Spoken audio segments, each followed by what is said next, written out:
Sabíamos entonces que a Jorge Larrañaga, líder de esta convocatoria, de esta reforma Vivir Sin Miedo, le dieron finalmente la cadena nacional para el próximo martes 16 de julio, pero ahora también es noticia en esta jornada que el movimiento contra justamente esta reforma que lleva adelante Jorge Larrañaga, Vivir Sin Miedo, también se le va a otorgar cadena nacional y va a ser el 23 de este mes de julio. Y tenemos justamente a Daniela Buquet, que ella es integrante, es miembro de esta agrupación que acompaña esta contrarreforma, podemos decir, que bueno, nos viene a dar detalles justamente de esta concesión que se les ha ofrecido de la cadena para el próximo 23. ¿Qué tal? Buenos días. Buen día, ¿Cómo estás, gracias por Daniela? invitarnos nuevamente. Daniela, vamos a recordar antes quiénes componen esta agrupación que en definitiva, bueno, está emprendiendo una serie de acciones en contra de la reforma que impulsa el nacionalista Larrañaga. Bien, somos una articulación nacional ya en varios departamentos, casi el total del país, con varios colectivos, organizaciones, sindicatos, está el PIT-CNT, está la FEU, está Madres y Familiares, Jóvenes por la Memoria, Ovejas Negras, Mujeres en el Horno, un montón de organizaciones. Este viernes 19, por ejemplo, vamos a estar generando un encuentro de organizaciones en el Paraninfo de la universidad, justamente para ver un poco más también cómo llevar la agenda desde el movimiento social. Bueno, también obviamente hay un montón de personas que no pertenecen a ninguna organización y toda persona que quiera militar por esta causa es más que bienvenida al espacio. ¿Qué es lo que ustedes quieren dejar en claro? Porque además han estado, por ejemplo, visitando distintos barrios, conversando con los vecinos a propósito de esta reforma Vivir Sin Miedo que se proponen plebiscitar ahora en las próximas elecciones, que además se estaría contando con, por lo pronto, más del 50% desde el vamos, más allá de que se van actualizando las distintas encuestas, estaban por encima del 60%, ahora quizás están en el entorno del 60% de aprobación de votarla y acompañarla en las elecciones de octubre. ¿Qué es lo que ustedes, en definitiva, argumentan en contra de la reforma Vivir Sin Miedo? Bien, sí, a nosotros lo que nos parece como muy importante es, nosotros no estamos negando el problema de la seguridad, es un problema real, lo sentimos todos y todas. Lo que nosotros nos planteamos es que esta solución no es real. Es una solución que ya se lleva adelante hace mucho tiempo, ¿no? El aumento de penas, el restringir las libertades anticipadas, el seguir poniendo el gasto público en seguridad y en realidad la criminalidad aumenta y aumenta. Hoy tenemos casi 11.000 personas privadas de libertad, entran 6.400 personas por año y hay un 70% de reincidencia. Entonces, este mismo sistema, ¿no? Esta cuestión del punitivismo, como se le dice, no es la manera para modificar entonces la seguridad y la situación de violencia que vive este país. Lo que nosotros planteamos es que es necesario pensarlo de otra manera, ¿no? Pensar en otros caminos, animarnos a pensar en que podemos, por ejemplo, pensar en políticas de prevención del delito, que esta reforma no toca nada, ¿no? ¿Qué pasa? ¿Por qué se comete ese delito? ¿Qué podemos hacer con las personas que están en esa situación de exclusión completamente, donde el Estado nos llega a un montón de barrios marginales, por ejemplo? ¿Qué pasa después de la población, ¿no? ¿Por qué hay tanta reincidencia? Por ejemplo, hay un dato que es el 50% de la población en situación de calle son expresos privados de libertad. Entonces, hay como una cosa a prestar atención de qué pasa. ¿Por qué no podría pensarse que pueden ser caminos en conjunto, ¿no? El que es más complejo, que aborda lo social desde una perspectiva mucho más, que aborda eso, ¿no? La rehabilitación carcelaria, por ejemplo, la situación de los barrios más marginados, de la población de esos barrios.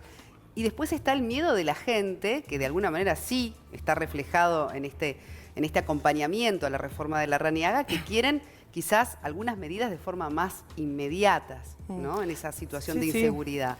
Sí, lo que es eso, ¿no? Es que en realidad esto ya no funciona, ya está demostrado. Hay casos, o sea, lo que tiene que ver, por ejemplo, con incluir a las Fuerzas Armadas en la seguridad pública, a nivel internacional está demostrado que eso aumenta todavía más la violencia, ¿no? En Brasil, este año ya hay 600 asesinatos en manos de las Fuerzas Armadas por la inclusión en Río de Janeiro de las Fuerzas Armadas en la seguridad pública. Entonces, pensando, aparte, ya tenemos la Guardia Republicana que cuenta con efectivos militares. Entonces, seguir yendo por este mismo camino para nosotros no va a tener ningún resultado, ¿no? Seguir pensando en que las cárceles, en la situación en la que están, van a mejorar realmente la seguridad de este país, no tiene ningún sentido. Está comprobado que hay que pensar en otros modelos carcelarios donde se incentive el trabajo, se incentive el estudio, se piense que esas personas quieran realmente cambiar su modo de vida, ¿no? Entonces, otro enfoque que no vaya por el lado de la represión, dicen ustedes, sino por el el de la, en todo caso, rehabilitación. Exactamente.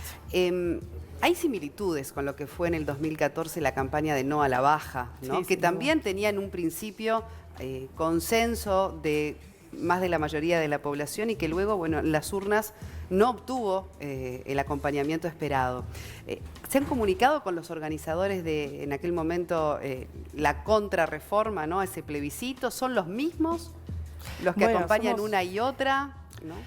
Hay muchos que sí, que vivimos las dos campañas, por supuesto. También tiene que ver con esto también de un movimiento joven, que bueno, en aquel momento era como específicamente una criminalización a la juventud. Esto es una cosa mucho más amplia. En aquel momento era bajar la edad de imputabilidad de 18 a 16 años. Exacto. Y finalmente no prosperó en las urnas. No, por suerte no. Y bueno, tiene que ver con esta misma manera de pensar, ¿no? Esta forma de pensar que hay que seguir reprimiendo y seguir coartando, ¿no? Como las libertades de las personas, cuando a nosotros nos parece que hay que pensarlo por otro lado, hay que pensar cuáles son los problemas realmente de la sociedad que generan que el crimen siga como subiendo, ¿no? Bien, vamos a darle paso a Leo, que tiene una pregunta. Adelante, Leo. Sí, justamente, porque aparentemente, como comparto con lo que dice Soledad, me parece que son caminos que pueden ser absolutamente complementarios. No veo una oposición real. Pregunto si ustedes, aparte de estar en contra de la campaña Vivir Sin Miedo, tienen una contrapropuesta o sencillamente es ponerse en contra de la propuesta esta. Bien, sí, bueno, tiene que ver como con las dos, ¿no? Yo creo que no son contradictorias. Ahora lo que pasa en octubre es que hay que votar por sí o no hay que votar. Nosotros lo que llamamos es a no votar, por eso esta campaña lo que dice es no a la reforma, ¿no? Muy concretamente.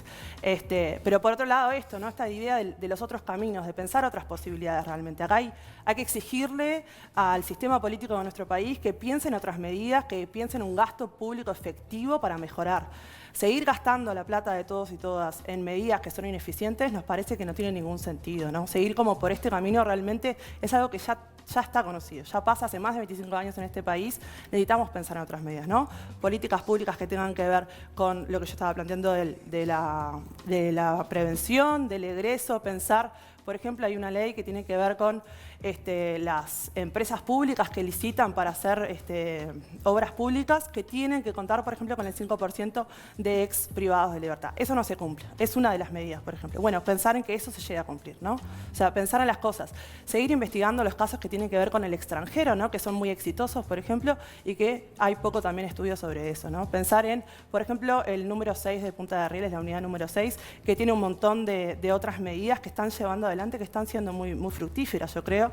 Entonces eso, ¿no? Como pensar, animarnos a cambiar un poco la medida en la mirada de seguridad, ¿no? A otra compañera tuya sobre este tema la he escuchado hablar también de que sostienen que la violencia en gran parte se da entre gente que se conoce entre sí, que tiene algún vínculo y que esa violencia, ¿no? En los vínculos, en las relaciones, ni que hablar de femicidios y demás, es lo que ha ido aumentando en la sociedad y que quizás no hay una respuesta a esa violencia entre vecinos, a esa violencia intrafamiliar. En eso no se está aportando, digamos, a nivel de propuesta lo suficiente como para empezar a atacar un problema que sin duda va creciendo en la sociedad.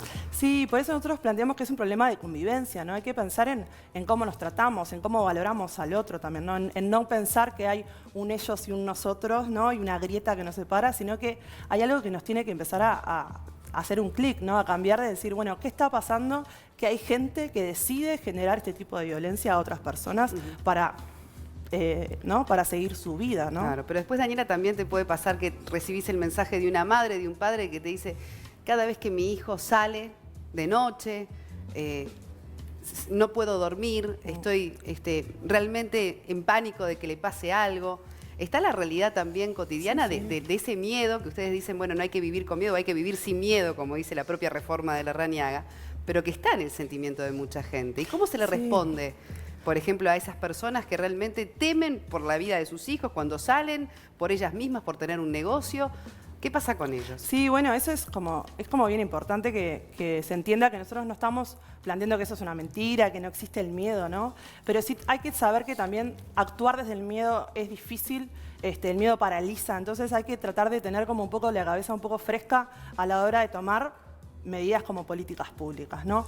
Y trabajar desde el miedo es un poco complicado. Entonces, nos parece que sí, obvio, es un problema y lo reconocemos y hay que trabajarlo, sin duda que hay que trabajarlo, y todo el poder político de nuestro país tiene que destinarse a eso. Pero realmente nosotros estamos convencidos y convencidas que esta forma no va a bajar el nivel directivo del país. Bien, tienen el apoyo del PIT-CNT, ¿verdad? Sí. Que también está poniendo a disposición, digamos, que toda la estructura para acompañarlos en esta contracampaña. Adelante, Nico, que tenés una pregunta. Sí, buenos días. ¿El tono del mensaje va a ser de respuesta al de Larrañaga del día 16 o están preparando algo más allá de lo que diga Larrañaga? ¿Y cómo lo van a instrumentar? Es decir, ¿van a convocar una figura pública? ¿Cuál va a ser la modalidad que ustedes van a utilizar para comunicar su mensaje? Bien. Sí, nosotros estamos, en realidad todavía lo estamos como trabajando. Todavía no tenemos como muy definido exactamente quiénes son los que van a salir en esta cadena nacional y sin duda no va a ser exactamente la respuesta porque hay una semana entre una salida y la otra y no dan los tiempos de trabajo y ya nos estamos como comprometiendo en eso. Pero bueno, vamos a ver, obviamente, dependiendo de lo que salga a decir la campaña de Vivir Sin Miedo, veremos también qué es lo que podemos responder concretamente también para que el debate sea un poco más rico. Y sobre quién, que es una pregunta también importante, estaría como representando a este colectivo tan diverso en esa cadena de radio y televisión. Están ya formulando una lista de posibilidades. ¿Quién se les ocurre que puede ser el vocero que represente a colectivos tan diversos? Bueno, nos interesa sin duda mostrar esa diversidad. Tenemos un montón de colectivos, estamos viendo también, bueno, quienes se animan obviamente a hacer algo de esta magnitud.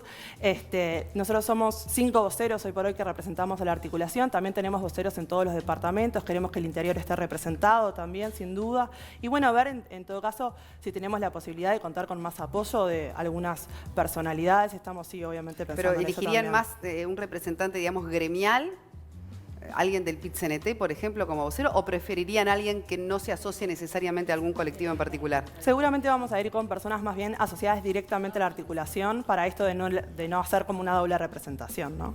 Bien. Bueno, Daniela, entonces la cadena ya quedó confirmada para el 23 de julio, esta contracampaña a Vivir Sin Miedo. ¿Y quieren debate? ¿Les gustaría debatir con Larrañaga? Bueno, sí, es una idea que surgió. En realidad, hoy por hoy no es una propuesta que sea real, nadie está llevándolo como adelante como una actividad.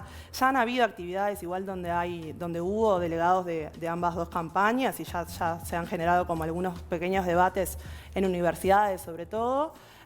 Por ahora estamos como abocados a trabajar en la cadena nacional, pero bueno, cuando surja la propuesta, sin duda lo vamos a estar pensando. Excelente. Bueno, Daniela Buquet, muchísimas gracias por Gracias a acompañarnos ustedes. esta mañana.